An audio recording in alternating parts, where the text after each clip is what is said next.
আসসালামু আলাইকুম। আমি এমডি খান। আমি গুরুত্বপূর্ণ কিছু কথা বলতে চাই। আপনারা প্লিজ একটু শুনুন। এই যে মাগুরার যে ধর্ষণ হয়েছে যে শিশুটি আসিয়া, আসলে এই যে ধর্ষণকারী আপনারা সবাই জানেন যে তার ফ্যামিলির লোক এবং তাদেরকে ধরা হয়েছে। তা এই যে কোর্টে বলেছে ৬ মাসের মধ্যে তাদেরকে আসলে বিচারের আওতায় আনতে হবে।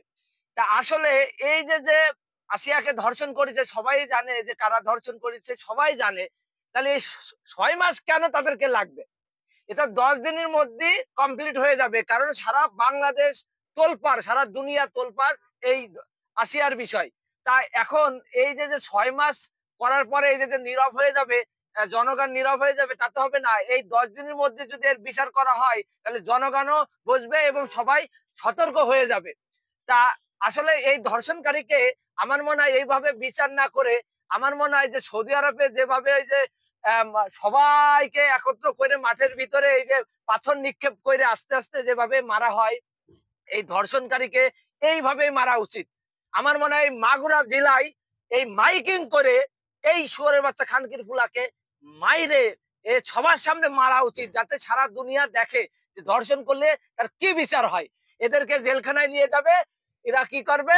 সরকারি মোটা চালের ভাত, সকালবেলা একটা পুরা রুটি আর কিছু সবজি খেয়ে শরীরে চাঙ্গা করবে আর শুধু ঘুমাবে। এরা এই ৬ মাস ঘুমাবে, ঘুমায় ঘুমায় এর মধ্যে হঠাৎ করে দেখা যাচ্ছে কি হয়ে গেছে, এরা মামলার নীরব হয়ে গেছে।